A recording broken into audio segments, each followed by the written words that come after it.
الحمد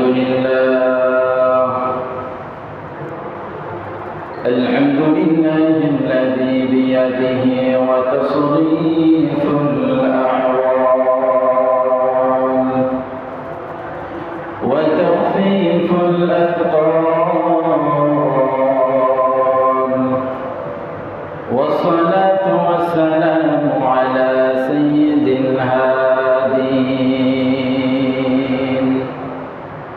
الذين إذا محاسن الأفعال وعلى آله وأصحابه المصارعين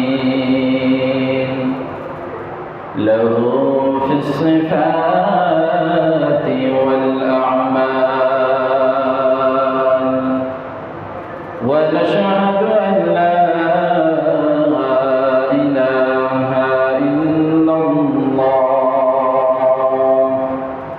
وأن محمدًا عبده ورسوله.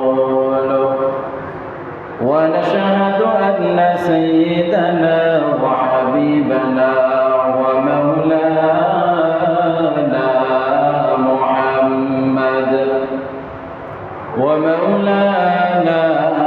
محمدًا عبده ورسوله.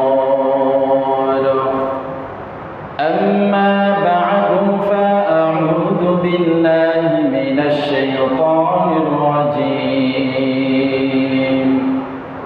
بسم الله الرحمن الرحيم.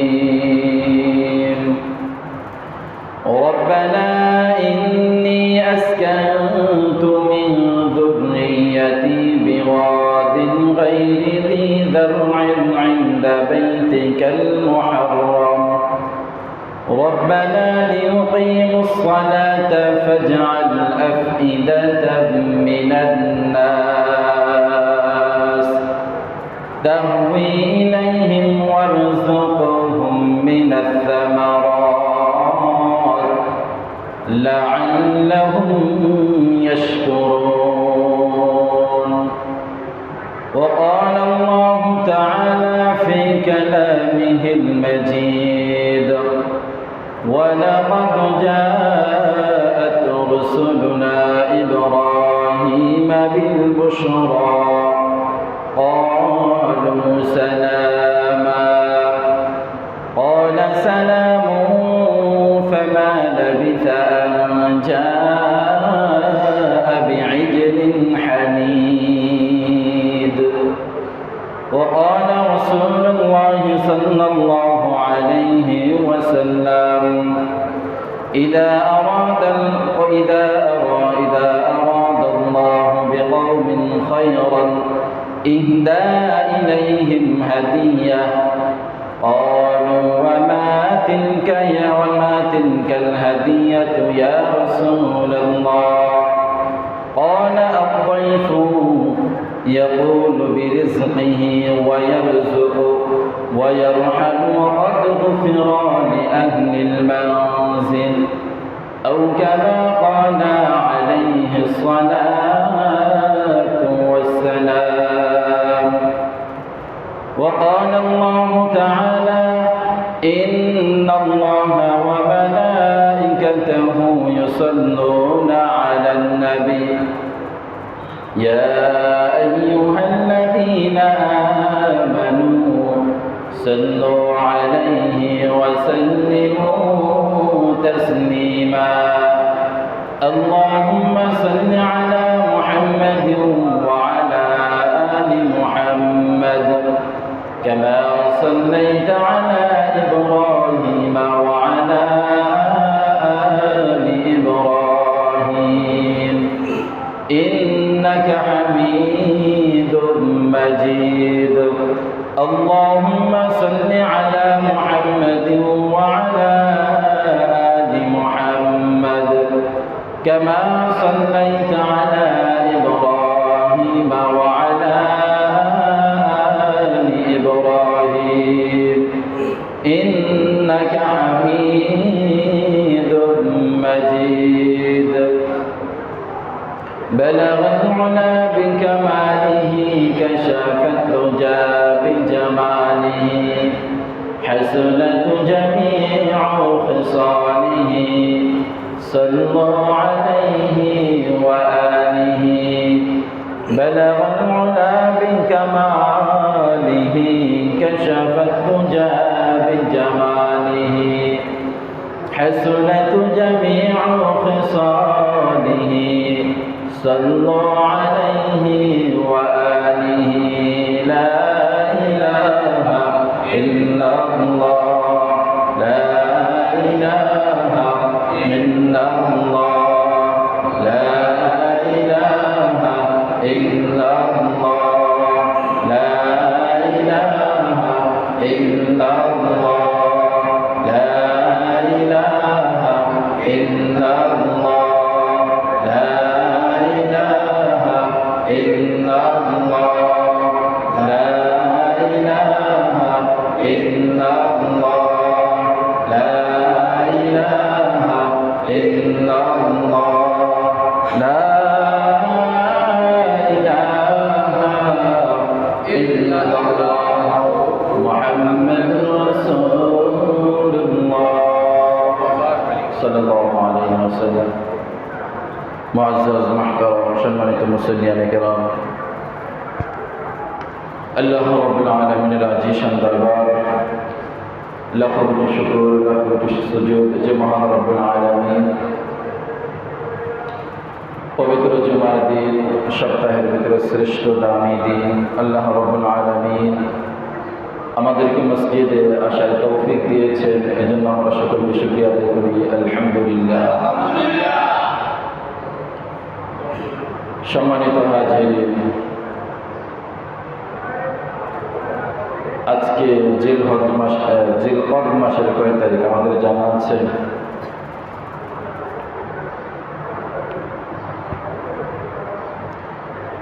ভুলে গেছে সবাই। আজকে জিলহজ মাসের 19 তারিখ। কয় তারিখ? আগামী যে মাস আসতেছে সেটা হলো কি মাস? জিলহজ মাস। জিলহজ মাসের একটি গুরুত্বপূর্ণ বিষয় সেটা হলো পবিত্র হজ।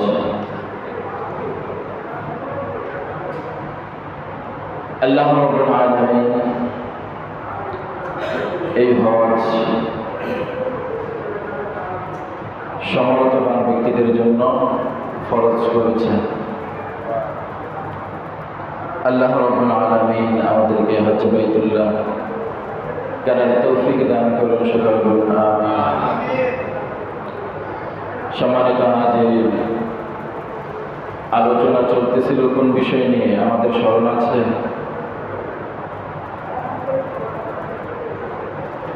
গত 2 জুমা কোন বিষয়ে আলোচনা চলছিল? জি, কাবা ঘরের ইতিহাস নিয়ে আলোচনা চলছিল। আমরা এগুলো ভুলে যাই, এটা আমাদের সমস্যা। ইসলামের যে ইতিহাসগুলো আছে এগুলো যদি আমরা মনে রাখতে না পারি, এটা আমাদের জন্য বদনসিব।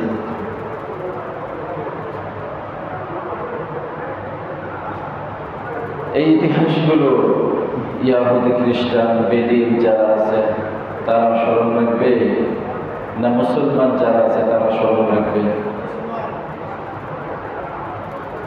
তা আমরা এগুলো স্মরণ রাখতে পারি না, আর এই বিষয়ে আমাদের কোনো জ্ঞান নাই।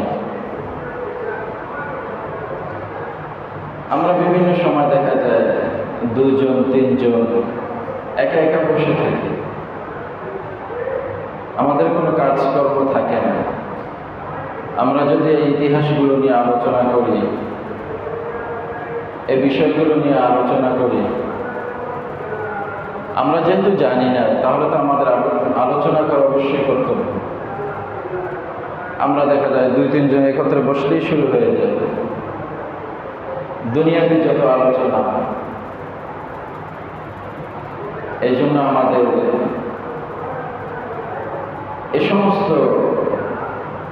যে সমস্ত আলোচনা আমরা করি, এই সমস্ত আলোচনার তো কোনো মূল্য নাই।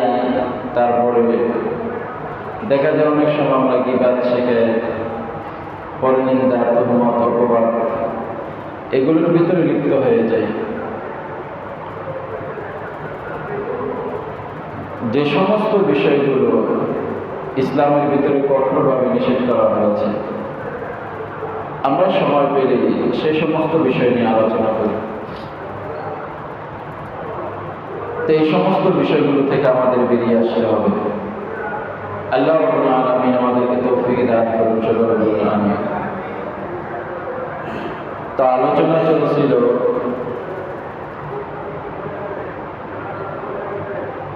হযরত ইব্রাহিম আলাইহিস সালাম এবং হযরত সারা জেলখানা থেকে যখন, জালেমের কয়েদখানা থেকে যখন মুক্তি পেয়েছে, তখন ওই জালেম বাদশাহ কি করছিল? একটি মেয়ে উপহার দিয়েছিল হযরত সারা আলাইহিস সালামকে। ওই মেয়ের নাম ছিল হযরতে হাজেরা আলাইহিস সালাম। যাই হোক, হযরত হাজেরা আলাইহিস সালামকে হযরত ইব্রাহিম আলাইহিস সালাম বিবাহ করলেন। তারপরে হযরত সারা আলাইহিস সালাম কসম করেছিল মাথায় বেরি পরাবে এবং পায়ে শিকল পরাবে। এ বিষয়ে আলোচনা গত জমায় করেছিলাম। তো তার শপথ পূরণার্থে কানে বেরি পরানো হয়েছে। কানে জিনিস, ওটাকে এখন মহিলারা যে জিনিস ব্যবহার করে, সেই জিনিসের প্রচলন ওখান থেকে শুরু হয়। আর পায়ে শিকল পরানো হয়েছে, ওটা হলো নূপুর।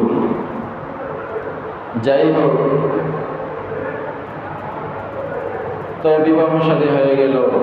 কিছুদিন পরে হযরত হাজেরা আলাইহিস সালামের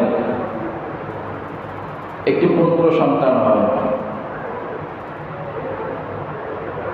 ওই পুত্র সন্তানের নাম হলো হযরত ইসমাঈল আলাইহিস সালাম। তো পুত্র সন্তান হওয়ার পরে কিছুদিন যাওয়ার পরে আল্লাহ রাব্বুল আলামিন ঘোষণা করলেন যে তোমার স্ত্রী হযরত হাজেরা এবং তার সন্তান ইসমাঈলকে পবিত্র মক্কা নগরীর, ওই নামটা ছিল আগে বাক্কা ছিল, পরবর্তীতে ওটা মক্কা নামকরণ করা হয়েছে। তো হযরতে ইসমাঈল আলাইহিস সালাম আল্লাহ রাব্বুল আলামিনের আদেশ অনুযায়ী তার সন্তান হযরতে ইসমাঈল আলাইহিস সালাম এবং হযরত হাজেরা আলাইহিস সালামকে ওখানে রেখে আসার সিদ্ধান্ত নিলেন।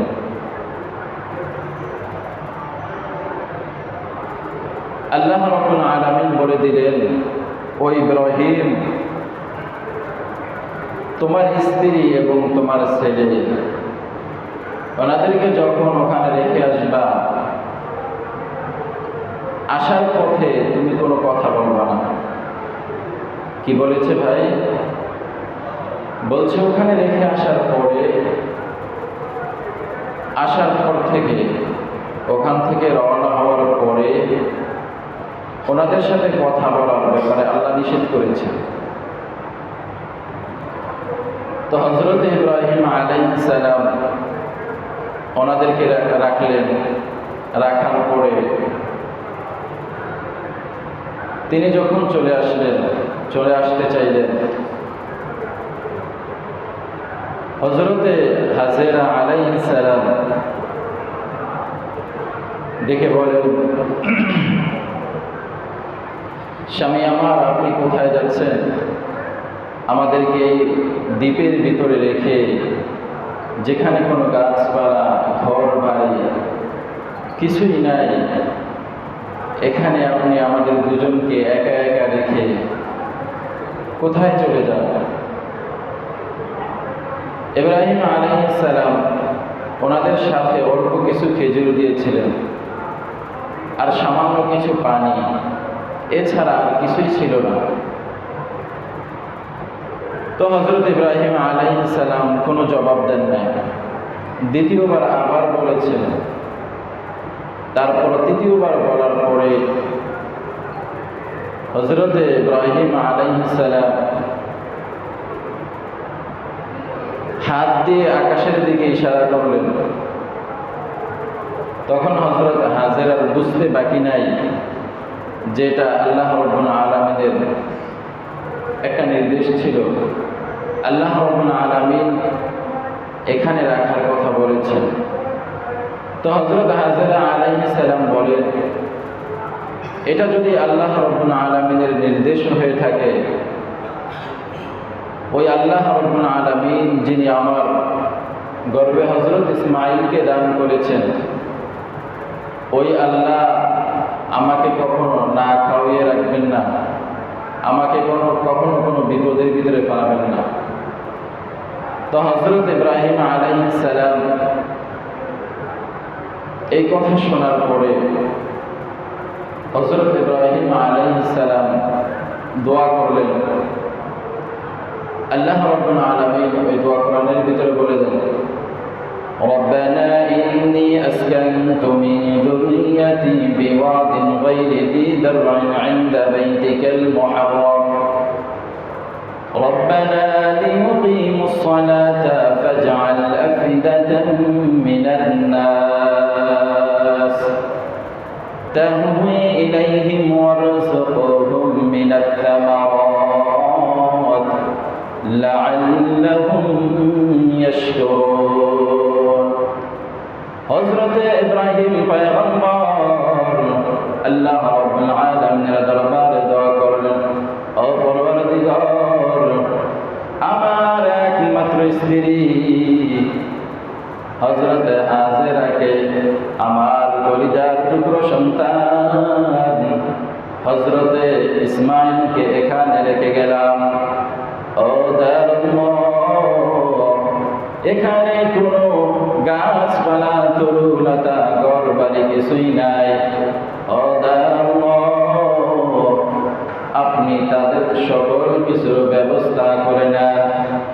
ও দয়ালু, আপনি এই এলাকায় যত মানুষ আসবে, এই এলাকার ভিতরে যত মানুষ বসবাস করবে, তাদের অন্তর, তাদের দিল হাজেরার প্রতি, আমার সন্তান ইসমাঈলের প্রতি ঝুঁকায়া দেন। ও রব্বে কারীম, আপনি এই মক্কা নগরী, আপনি এই এলাকাকে ফল দ্বারা পরিপূর্ণ করে দেন। এই এলাকার ভিতরে আপনি বরকত দান করে দেন। হযরত ইব্রাহিম পয়গম্বর এই দোয়া করে ওখান থেকে বিদায় নিয়ে চলে গেলেন। হযরত ইব্রাহিমের দোয়ার ফলে আল্লাহ রাব্বুল আলামিন ওই মক্কা নগরীতে কিয়ামত পর্যন্ত এত বরকত, এত নিয়ামত দান করেছেন, কিয়ামত পর্যন্ত এই নিয়ামত শেষ হবে না। এটা হযরত ইব্রাহিম আলাইহিস সালামের দোয়ার বরকত, দোয়ার ফজিলত। আল্লাহ রাব্বুল আলামিন এই মক্কা নগরীকে কিয়ামত পর্যন্ত কোনো কিছুর অভাব করবে না। নিয়ামত দ্বারা, ফলমূল দ্বারা, সব কিছু দ্বারা পরিপূর্ণ থাকবে। এটা কার দোয়া ছিল? হযরত ইব্রাহিম আলাইহিস সালামের দোয়ার বরকত। তো হযরত ইব্রাহিম আলাইহিস সালাম ওখান থেকে চলে গেলেন। এদিকে হযরত ইব্রাহিম আলাইহিস সালাম হযরত সারা আলাইহিস সালামের সঙ্গে একদিন ঘরে বসবাস করতেছেন। তো হযরত ইব্রাহিম আলাইহিস সালামের একটি বৈশিষ্ট্য ছিল, উনি মেহমান ছাড়া খাবার খাইতেন না। তো হযরত ইব্রাহিম আলাইহিস সালামের বৈশিষ্ট্য একেবারে শুরু থেকেই ছিল, শেষ পর্যন্ত হযরত ইব্রাহিম আলাইহিস সালাম এই বৈশিষ্ট্যের উপর অটল ছিলেন। তো হযরত ইব্রাহিম আলাইহিস সালাম একদিন ঘরের ভিতরে বসে আছেন। তো হঠাৎ করে কিছু লোক আসলেন। তো ইব্রাহিম আলাইহিস সালাম ওনাদেরকে চিনতে পারেন না। ওনারা যে ফেরেশতা উনি চিনতে পারেন না। উনি সাধারণ মেহমান আসলে যেভাবে খাবারের আয়োজন করতেন, ঠিক সেভাবেই হযরত ইব্রাহিম আলাইহিস সালাম একটি বাছুর, মোটা তাজা একটি বাছুর জবাই করে ওনাদের জন্য খাবার পরিবেশন করলেন। তো ওনারা খাবার খাচ্ছে না। এ বিষয়ে আল্লাহ রাব্বুল আলামিন কোরআনের ভিতরে বলেন, وَلَقَدْ جَاءَتْ رُسُلُنَا إِبْرَاهِيمَ بِالْبُشْرَى قَالُوا سَلَامًا قَالَ سَلَامٌ فَمَا لَبِثَ أَنْ جَاءَ بِعِجْلٍ حَنِيذٍ فَلَمَّا رَأَى أَيْدِيَهُمْ لَا تَصِلُ إِلَيْهِ نَكِرَهُمْ وَأَوْجَسَ مِنْهُمْ خِيفَةً قَالُوا لَا تَخَفْ إِنَّا أُرْسِلْنَا إِلَى قَوْمِ لُوطٍ। আল্লাহ রাব্বুল আলামিন কোরআনের ভিতরে বলেন, ওই মেহমান আসার পরে তারা হযরত ইব্রাহিম আলাইহিস সালামকে সালাম করলেন। ইব্রাহিম আলাইহিস সালামও তাদেরকে সালাম করলেন এবং খাবারের আয়োজন করলেন, কিন্তু ওনারা খাবার খাচ্ছে না। তো ইব্রাহিম আলাইহিস সালাম فأوجس منهم خيفة, ইব্রাহিম আলাইহিস সালাম এটা দেখে একটু ভয় পেলেন। তো ফেরেশতারা বলেন, আপনার ভয় পাওয়ার কোনো কারণ নাই, আমরা আল্লাহ রাব্বুল আলামিনের প্রেরিত ফেরেশতা। তো ফেরেশতা কয়জন ছিল এই ব্যাপারে ইতিহাসের ভিতরে পাওয়া যায়। কোন বর্ণনায় ছিল 3 জন, আবার কোন কোন বর্ণনায় 5 জন, 7 জন, 12 জন, এরকম বর্ণনা পাওয়া যায়। তো হযরত ইব্রাহিম আলাইহিস সালাম ওনাদেরকে জিজ্ঞাসা করলেন যে আপনারা কি উদ্দেশ্যে এসেছেন। তো ওনারা বললেন যে আমরা আপনার ভাতিজা হযরত লূত আলাইহিস সালামের কওমকে ধ্বংস করার জন্য এসেছি। আর একটা সুসংবাদ নিয়ে এসেছি, আপনার গর্ভে একটি সন্তান হবে। আপনার স্ত্রী হযরত সারা আলাইহিস সালামের গর্ভে একটি সন্তান হবে, সেই সুসংবাদ দেওয়ার জন্য আসছি।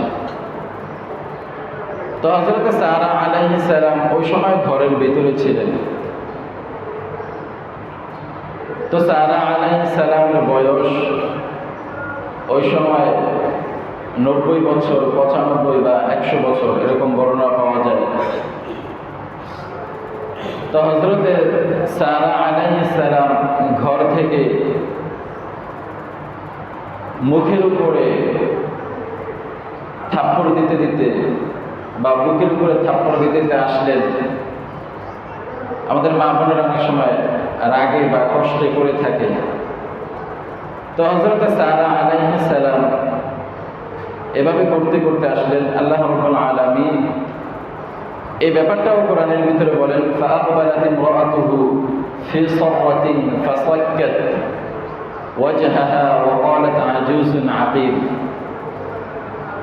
তো হযরত সারা আলাইহিস সালাম মুখের উপর থাপ্পড় দিতে দিতে আসলেন এবং বললেন, আমার বয়স 100 প্লাস বা 90, 95 বৃদ্ধ হয়ে গেছি, এই বুড়া বয়সে আল্লাহ রাব্বুল আলামিন আমাদেরকে সন্তান দান করবেন। মানে উনি একটু আশ্চর্যান্বিত হলেন। তা আল্লাহ রাব্বুল আলামিনের ফেরেশতারা বলেন, ক্বালু আতা'জাবিনা মিন আমরি রাব্বিক। আল্লাহ রাব্বুল আলামিন আপনাকে সন্তান দান করবেন, আপনি আল্লাহ রাব্বুল আলামিনের এই আদেশকে আশ্চর্যজনিত হচ্ছেন, এটা কখনোই সম্ভব নয়। আল্লাহ রাব্বুল আলামিন 100 বছর কি, আল্লাহ রাব্বুল আলামিন যদি ইচ্ছা করেন 1000 বছর বয়সেও আল্লাহ সন্তান দান করেন। তো আমরা অনেক সময় দেখা যায় বিভিন্ন মাজারে যাই, বিভিন্ন বাবার কাছে যাই, বিভিন্ন দরবারে যাই, সেখানে গিয়ে আমরা কি করি? সন্তান মান্যত করি না? সন্তান দেওয়ার মালিক কে? আল্লাহ। কোন বাবা, কোন পীর, গাউস কুতুব, কারো ক্ষমতা নেই। এনাদের কি ক্ষমতা আছে নাকি? নাই। সন্তান দিবে কে? আল্লাহ। আল্লাহ রাব্বুল আলামিন কোরআনের ভিতরে বলেন, ইয়াখলুকু মা ইয়াশাউ ইনাসা ওয়া ইয়াহবু লিমান ইয়াশাউ যুকুর আও ইউযাওwijuhum যুকরানা ওয়া ইনাসা ওয়া ইয়াজআলু মান ইয়াশাউ আকিমা ইন্নাহু আলিমুন কাদির। আল্লাহ রাব্বুল আলামিন বলেন, আল্লাহ যাকে ইচ্ছা পুত্র সন্তান দেয়, যাকে ইচ্ছা মেয়ে সন্তান দান করে। আবার আল্লাহ রাব্বুল আলামিন যাকে ইচ্ছা পুরুষ এবং মহিলা সন্তান উভয়টাই দান করে। আবার যাকে ইচ্ছা আল্লাহ রাব্বুল আলামিন কি রাখে? নিঃসন্তান বান্দা হিসাবে রাখে। রাখে না? রাখে। এগুলো অধিকার কার? একমাত্র কার? আল্লাহ রাব্বুল আলামিনের। তো হযরত ইব্রাহিম আলাইহিস সালাম এখান থেকে আমরা বুঝতে পারি কি, হযরত ইব্রাহিম আলাইহিস সালামের স্ত্রীর বয়স যখন 100 প্লাস হয়েছে, তখন হযরত ইব্রাহিম আলাইহিস সালামের হযরত সারা আলাইহিস সালামের গর্ভে সন্তান হয়েছে। ওখান থেকে আল্লাহ রাব্বুল আলামিন সারা আলাইহিস সালামের সন্তান থেকে অসংখ্য অগণিত নবী দুনিয়াতে আসছিলেন। আর হযরতে ইসমাঈল আলাইহিস সালামের বংশ পরস্পর থেকে একজন নবী এসেছেন, তিনি হলেন কে? হযরত মুহাম্মদুর রাসূলুল্লাহ সাল্লাল্লাহু আলাইহি ওয়াসাল্লাম। তো আল্লাহ রাব্বুল আলামিন হযরত ইসমাঈল আলাইহিস সালামের মাধ্যমে কাবা শরীফের পাশে, প্রথম আলোচনায় বলেছিলাম যে কাবা শরীফ আল্লাহ রাব্বুল আলামিন নূহ আলাইহিস সালামের প্লাবনের সময় কাবা শরীফ আল্লাহ কোথায় নিয়েছিলেন? চতুর্থ আসমানে নিয়ে রেখেছিলেন। পরবর্তীতে হযরত ইব্রাহিম আলাইহিস সালাম এবং ওনার ছেলে হযরতে ইসমাঈল আলাইহিস সালামের মাধ্যমে আল্লাহ রাব্বুল আলামিন এই কাবা শরীফকে পুনরায় নির্মাণ করেন। এই হজের ব্যাপারে ইনশাআল্লাহ আগামী জুমা আলোচনা করব। আল্লাহ রাব্বুল আলামিন আমাদেরকে এই ইসলামের যে ইতিহাসগুলো আছে এগুলো আমাদেরকে স্মরণ রেখে রাখার তৌফিক দান করুন সকল বলুন আমিন। সম্মানিত হাজিরিন, আরো একটি বিষয় বলি।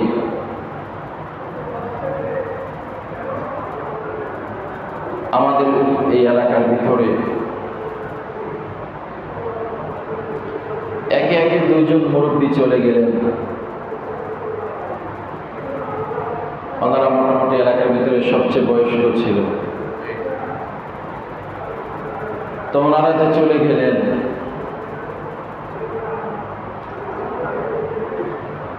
আমরা কি একটু পরিবর্তন হয়েছি? কথা বলেন।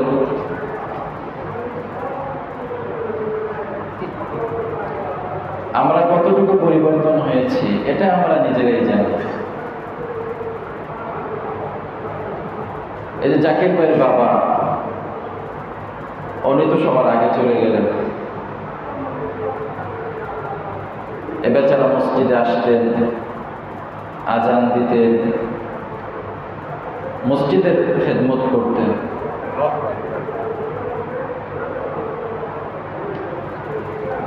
মসজিদের সাথে সম্পৃক্ত ছিলেন। এই যে লোকটা যে চলে গেলেন, আর উনি যে মসজিদের কাজ করতেন, ওনার থেকে আমরা কি শিখলাম? উনি যে মসজিদের সময় দিতেন, আজানও নাকি দিতেন, উনি দীর্ঘ সময় আজান দিয়েছেন, মতওয়াল্লি ছিলেন। নিঃস্বার্থভাবে কোনো টাকা বা পারিশ্রমিক ছাড়া উনি মসজিদের খেদমত করেছেন, সেবা করেছেন। আমরা ওনার উত্তরাধিকার বা সন্তান হিসাবে আমরা কতটুকু করেছি? এলাকার সবাই তো আত্মীয় স্বজন, সবাই উত্তরাধিকার, শুধু ওনাদের ছেলেরা না, ওনাদের মেয়েরা না, সবাই ওনাদের উত্তরাধিকার। তা আমরা কতটুকু করেছি? আমরা ওনার থেকে কি শিখলাম? বৃদ্ধ বয়স হয়ে গেছে, ওই সময় মানুষ সাধারণত রেস্টে নেয়,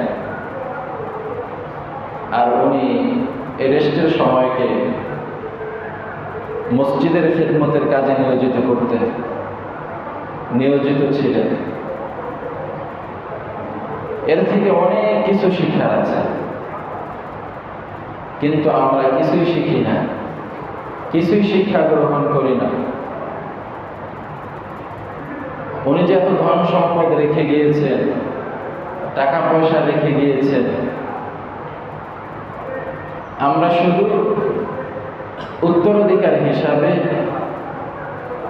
আমরা টাকা পয়সা খরচ করা,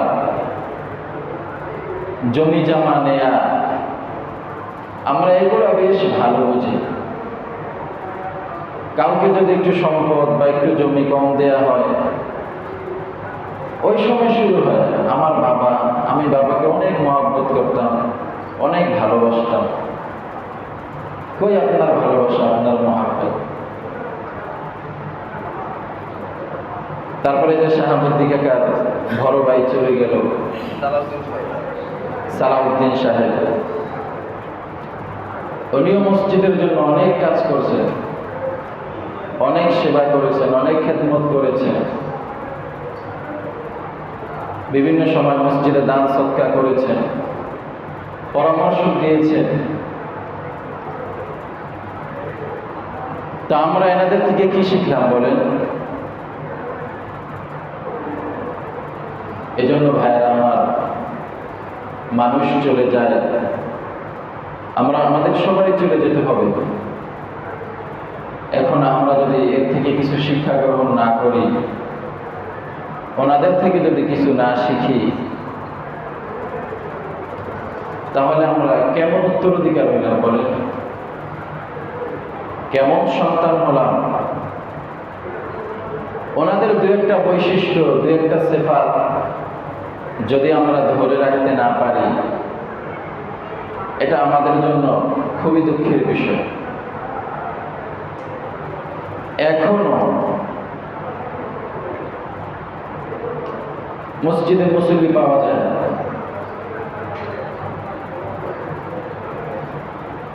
মসজিদে মুসল্লি পাওয়া যায় না। এই যে সপ্তাহের আগায় মাথায় মনে হয়, শুরুতে একজন মারা গেল, শেষে আরেকজন। আমাদের ভিতরে তো একটু ভয় কাজ করা উচিত। একে একে দুজন মানুষ একসাথে চলে গেল, একটু ভয় কাজ করে না? এটা আমাদের জন্য খুবই আফসোসের বিষয়। আমরা এত পরিশ্রম করে, এত টাকা খরচ করে মসজিদ তৈরি করলাম। আমাদের যারা পূর্বপুরুষ ছিল, আমাদের মসজিদ তো প্রথমে ছিল খালের উপরে। পূর্বপুরুষদের বড় আশা ছিল, বড় আকাঙ্ক্ষা ছিল যে আমরা একটা চমৎকার মসজিদ তৈরি করব। তো চমৎকার মসজিদ হয়েছে, কিন্তু ওনারা নাই। আর যারা আছে তারাও নামাজের সময় নাই। এই জন্য আমি সকলের প্রতি দত্ত আহ্বান রাখবো, কে কখন চলে যায় এটা বলা যায় না। আমরা একটু সতর্ক হয়ে যাই। আল্লাহ রাব্বুল আলামিন আমাদেরকে বুঝে শুনে আমল করার তৌফিক দান করুন, সকলে বলুন আমিন। আরেকটি কথা বলি, সেটা হলো আজকে নাকি মোতাওয়াল্লি নির্ধারণ করা হবে। দেখেন, এই যে লোকটা চলে গেছে, লোকটার পথ কিন্তু খালি রাখতে চাই না আমরা। দুনিয়াটা এরকমই, আপনি চলে যাবেন, দুদিন পর আপনাকে ভুলে যাবে সবাই। এই যে যারা চলে গেছে, একটু দোয়া পড়ে শেষ, আর কোনো খোঁজ খবর নাই। প্রথম কয়েকদিন লোক মারা গেলে বেশ কবর জিয়ারত করে, মাশাআল্লাহ ভালো, তারপরে শেষ, আর কোনো খোঁজ খবর নাই। এজন্য আমরা সব সময় দোয়ার ভিতরে যারা চলে যায় ওনাদেরকে রাখবো। এবং নবী আলাইহিস সালাম বলেছেন, দৈনিক একবার হলেও কবর জিয়ারত করা, এটা গুরুত্ব দিয়েছেন। দৈনিক না পারলে 1.5 দিন পরে পরে, সেটাও যদি সম্ভব না হয় সপ্তাহে 1 দিন, আরো নিচে তো যাওয়া সম্ভব না। যাই হোক, তা আমরা যে মোতাওয়াল্লি নির্ধারণ করব, কমিটি নির্ধারণ করি, আমাদের অনেক কিছু বিষয় খেয়াল রাখতে হবে। মসজিদের বিষয়, মসজিদের যে কাজগুলো আছে, সমস্ত কাজগুলো ইনসাফের সহকারে আদায় করে কিনা, মসজিদের 2-1 টাকা অপচয় হয় কিনা, কোথাও অতিরিক্ত খরচ করে কিনা, মোট কথা মসজিদের সাথে ইনসাফ করা।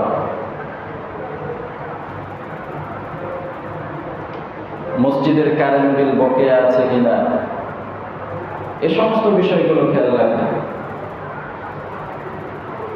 তারপরে আমরা যারা মুসল্লি আছি, যারা কমিটি আছে, ওনাদের কাজ শুধু সভাপতি সেক্রেটারি হওয়া না।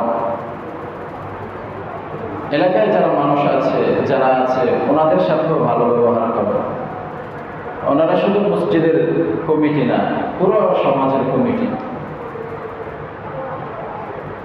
পুরো সমাজের মানুষের সাথে ভালো ব্যবহার করে কিনা, মানুষদেরকে নামাজের জন্য দাওয়াত দেয় কিনা, নিজেরা পর্দা পশিদা করে কিনা, নিজেদের চোখ, হাত, পা, কান এগুলো হেফাজত করে কিনা, গীবাত শেখায়াত এই সমস্ত বিষয়ে জড়ায় কিনা, সুদ, ঘুষ, দুর্নীতি এগুলোর ভিতরে আছে কিনা, মসজিদে নামাজ পড়ে না এরকম লোক কিনা, এই সমস্ত সব বিষয়গুলো খেয়াল রাখতে হবে। যদি এই সমস্ত বিষয়গুলো পাওয়া যায়, তাহলেই আমরা তাকে কমিটিতে রাখতে পারি। আর বর্তমান কমিটির অবস্থা এখানে না, এখানে আলহামদুলিল্লাহ ভালো, মাশাআল্লাহ সবাই নামাজ পড়ে। মানে বিভিন্ন মসজিদে দেখা যায় খুব করুণ অবস্থা। তো আমি শুকরিয়া আদায় করি অন্যান্য মসজিদের তুলনায় এই মসজিদের কমিটি আলহামদুলিল্লাহ ভালো। তারপরেও এইসব বিষয়গুলো খেয়াল রাখতে হবে। আরেকটা বিষয় হলো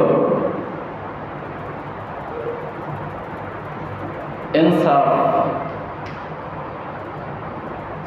ইনসাফ করে কিনা, বিশেষ করে মসজিদের যে ইমাম আছে, ইমামদের সাথে ইনসাফ করে কিনা, এই সমস্ত বিষয়গুলো খেয়াল রাখতে হবে। ন্যায়, ইনসাফ, সৎ আচরণ, ভালো ব্যবহার, এখানে আমি থাকি বা না থাকি, যেই আসুক, যে ইমামই আসুক, আমাদের খেয়াল রাখতে হবে ভালো ব্যবহার করে কিনা,